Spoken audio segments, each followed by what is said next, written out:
বাবার সাথে প্রায় ঘন্টাখানেক ধরে ব্যাংকে বসে আছি। বিরক্ত হচ্ছি খুব। যত না নিজের ওপর, তার চেয়েও বেশি বাবার ওপর। অনেকটা রাগ করেই বললাম, বাবা, কতবার বলেছি অনলাইন ব্যাংকিংটা শিখে নাও। বাবা বললেন, শিখলে কি হবে? আরে, ঘরে বসে তুমি সামান্য কাজটা করতে পারতে। শুধু ব্যাংকিং না, শপিংটাও তুমি অনলাইনে করতে পারতে। ঘরে বসে ডেলিভারি পেতে পারতে। খুবই সহজ। কিন্তু তুমি এই সহজ জিনিসটাও করবে না। দেখ, বাবা বললেন, করলে আমাকে ঘরের বাইরে বের হতে হতো না, তাই না? ঠিক বাবা, একদম ঠিক। ঠিক বলেছ। এখানে এসে ঘন্টাখানেক অনর্থক বসে থাকতে হতো না। এরপর বাবা যা বললেন তাতে আমি নির্বাক হয়ে গেলাম। বাবা বললেন, এত সময় বাঁচিয়ে তোমরা কি করো বলো তো? ফোনেই তো সারাক্ষণ টেপাটেপি করো। কবে শেষ দিন তুমি তোমার পিসির সাথে কথা বলেছ মনে আছে? 10 হাত দূরে প্রতিবেশী বৃদ্ধ নকুল কাকার খবর নিয়েছ? অথচ নিজের আত্মীয়দের সঙ্গে দেখা করতে 10 মাইল পথ হেঁটেছি। সময় বাঁচানোর চিন্তাই করিনি। মানুষ যদি মানুষের পাশেই না যায়, তবে এত সময় বাঁচিয়ে কি হবে বলো? বাবার কথা আশপাশ থেকে মানুষেরা শুনছেন। আমি চুপচাপ বসে আছি। বাবা বললেন, ব্যাংকে প্রবেশের পর থেকে আমি 4 জন বন্ধুর সাথে কুশল বিনিময় করেছি। তুমি জানো আমি ঘরে একা, তাই ঘর থেকে বের হয়ে আসাটাই আমার কাছে আনন্দের। এসব মানুষের সহচর্যটাই আমার কাম্য। আমার তো এখন সময়ের পংক্তি নেই, মানুষের সহচর্যেরই পংক্তি আছে। ডিভাইস হোম ডেলিভারি এনে দেবে, মানুষের সহচর্য তো এনে দেবে না আমায়। মনে পড়ে 2 বছর আগে আমি অসুস্থ হয়ে পড়েছিলাম। যে দোকান থেকে আমি দৈনন্দিন কেনাকাটা করি, তিনি আমাকে দেখতে গিয়েছিলেন। আমার পাশে বসে থেকে মাথায় হাত রেখেছিলেন। চোখ অশ্রুসিক্ত হয়েছিল।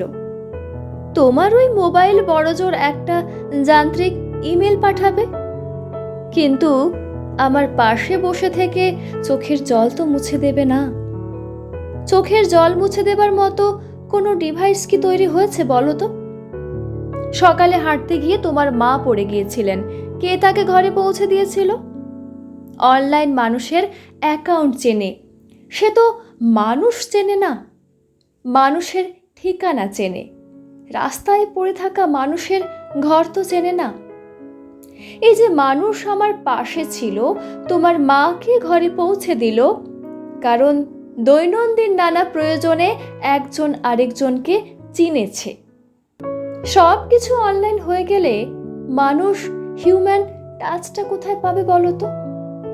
আর পায় না বলেই পাশের ঘরে মানুষ মরে গিয়ে লাশ হয়ে থাকে। দুর্গন্ধ না আসা পর্যন্ত কেউ কারো খবরও আর রাখে না। বড় বড় অ্যাপার্টমেন্টগুলো আমাদের অ্যাপার্টি করে দিয়েছে। পুরো গ্রামে একটা টেলিভিশনে কোনো অনুষ্ঠান একসাথে দেখে সবার আনন্দ আমরা একসাথে জড়ো করতাম। আর এখন আমরা ঘরে ঘরে নানা ডিভাইস জড়ো করেছি, আনন্দ আর জড়ো করতে পারি না। এই যে ব্যাংকের ক্যাশিয়ার দেখছো, তুমি ওনাকে ক্যাশিয়ার হিসেবেই দেখেছো, সেলসম্যানকে সেলসম্যান হিসেবেই দেখছো। কিন্তু আমি সুখ দুঃখের অনুভূতির একজন মানুষকেই দেখছি। তার চোখ দেখেছি, মুখের ভাষা দেখেছি, হৃদয়ের কান্না দেখেছি, ঘরে ফেরার আকুতি দেখেছি। এই যে মানুষ মানুষকে দেখা, এটা একটা বন্ডিং তৈরি করে, বন্ধন তৈরি করে। অনলাইন শুধু সার্ভিস দিতে পারে, বন্ধন দিতে পারে না। পণ্য দিতে পারে, পণ্য দিতে পারে না।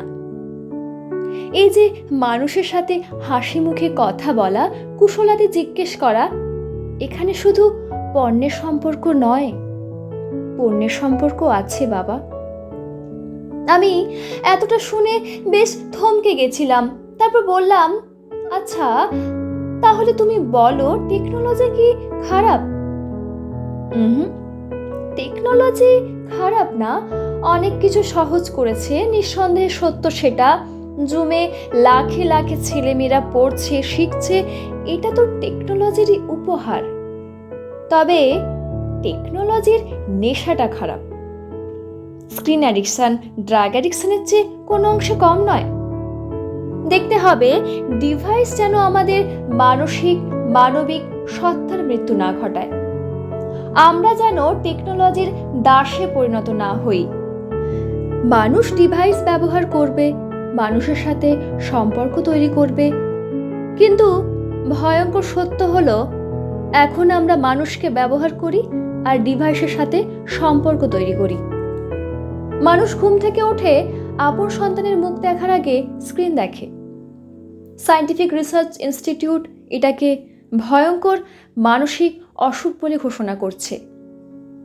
কিছুদিন আগে আশা ভোসলে একটি ছবি পোস্ট করে ক্যাপশন লিখেছেন, আমার চারপাশে মানুষ বসে আছে, কিন্তু কথা বলার মানুষ নেই, কারণ সবার হাতে ডিভাইস।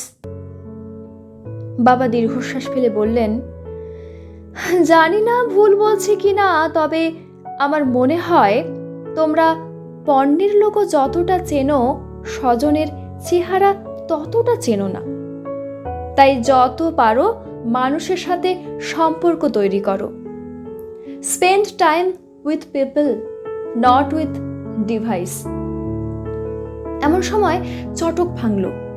বাবাকে একজন কাকু বলে ডাকলো। বাবা কাউন্টারের দিকে হেঁটে যাচ্ছেন।